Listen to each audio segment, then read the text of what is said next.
Hello, my name is Mike Cooper. I'm the founder and president of Mad Giraffe Entertainment. I love comic books, and today I want to review Thanos Rising, which is published by Marvel Comics.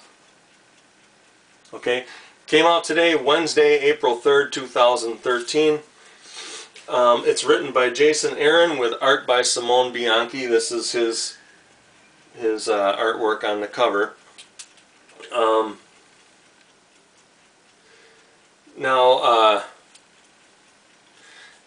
I've always been a big fan of Thanos. This is why I chose this to be my first review for Mad Giraffe Entertainment. And by the way, if you don't like spoilers, you might want to stop this thing now. I don't have a problem with that. I would like you to watch it, but maybe you want to read the comic first. First of all, I'm not gonna open it up. Obviously, it's already bagged and boarded, and I'm not going to. So I'm not going to show you what's the art's inside. I just think that's probably going too far for such a brand. I mean, it's brand new. It just came out today. So, you know, if I review older stuff, I might go ahead. I mean, come on, you know, that's kind of fair game. But anyway, this is the first issue of Thanos Rising. Jason Aaron. I think he did a great job writing this. I've kind of been a mixed fan of his. I did like, what did he do? He did Ghost Rider, which unfortunately got canceled, but he did a great job on the writing with that. I thought he had a good sensibility for the character and all that. It was pretty hardcore. He's been doing, what is it, Wolverine and the X-Men, which, I don't know, I'm not a huge fan of it. I sort of like it sometimes, but it's kind of cheesy, you know, and I was really surprised, because I think he did Wolverine, just Wolverine Weapon X or something right before that, I think, and I thought that was pretty good. He did a good job on that. But he just went a little too mainstream with it. Maybe he was supposed to, I don't know. But, you know, it's been kind of hit and miss. He did some good stuff. I think he did some writing for AVX too, Avengers vs. X-Men, last year, the big event they had last year. And I liked it, you know. So anyway, he does pretty good here. This is a story of Thanos' origin, and I've always, like I said, I've always been a huge fan of Thanos ever since Infinity Gauntlet. If you haven't read Infinity Gauntlet, it's required reading. You know, if you're going to be a Marvel fan, you know, I think so. And they did some other Infinity Crusade, Infinity War, and everything, but you know, I don't know, anything with Thanos, if they do them right, you know, it's good. Thanos is the guy you saw at the end of the Avengers movie, so you're going to be seeing him, you know, and that's why he's, you know, that's why they're doing this.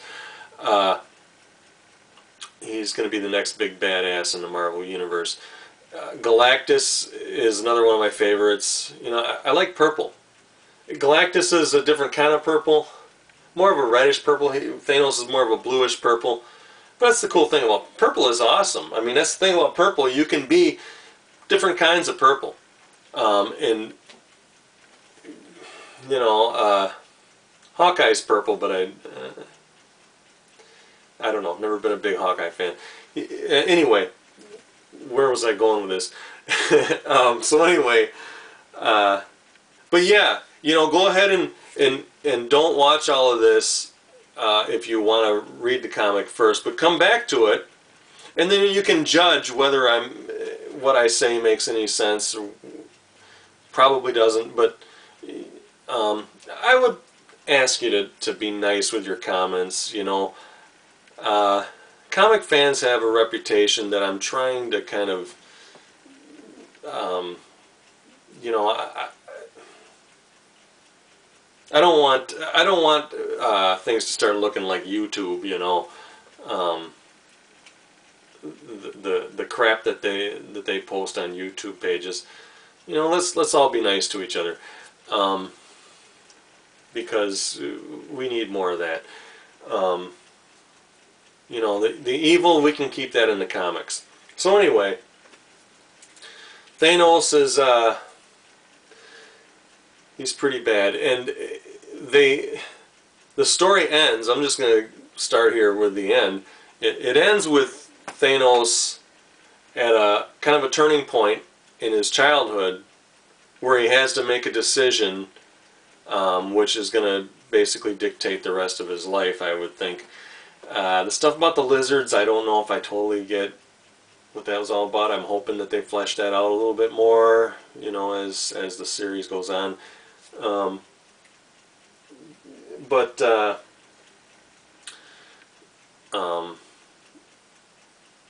what else? Well, Simone Bianchi. I've never been a huge fan of his. At first, when he first came out, the first time I saw him, I don't remember what comic it was in. I think Wolverine 50 or something, might have been. You know, and his art is so different, it kind of blows you away at first. But it seemed like it got a little too glittery or something. And especially you know, around, he was doing Astonishing X-Men, somewhere around issue 20, I'm gonna say 18, 20,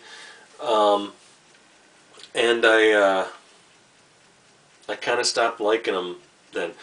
And he did all these weird panel shapes and the layout, just the layout of all the panels, and he was just doing some weird stuff, and I think it kind of took away from his art, it took away from the story.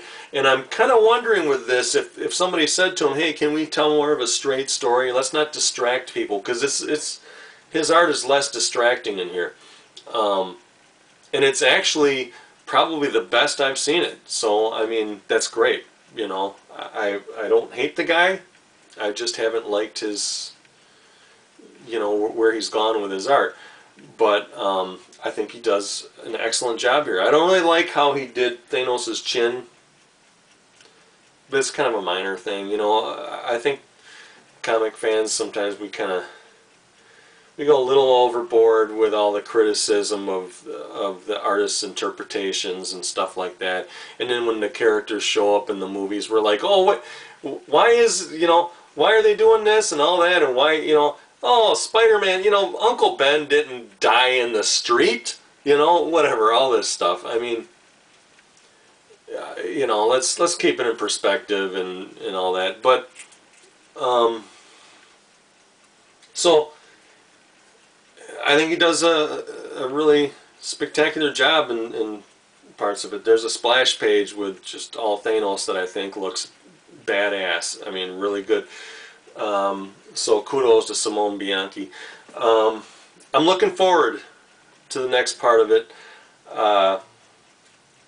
It's basically, you know, his origin story, where Thanos came from, the you know, Titan, the largest moon of Saturn. You know, it's weird. He was born purple, but everybody else looks pretty much human, which I don't. Why is everybody on Titan? You know, I mean, even if there was life on Titan, but okay, I'm doing it. But his brother Eros, who is Star Fox, superhero Star Fox, who is a pretty lame superhero. Hard to believe he's Thanos' brother, but you know, he looks just like a human except for the weird, goofy red hair he's got. But the chicks dig him. I mean, you know, last I saw him, he was, you know, getting freaky with She-Hulk. So, you know, hey, go Star Fox. Anyway, but Thanos, don't get him confused with Star Fox, because Thanos is badass. He's probably one of the best I think one of the best villains out there. Okay, so that's pretty much my review. I would highly recommend this comic.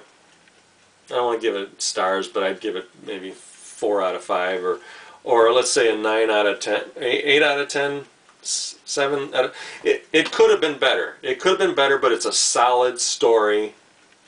It looks like it's going to go somewhere really cool. But that's about it. So love comic books, love art, love each other. Peace out.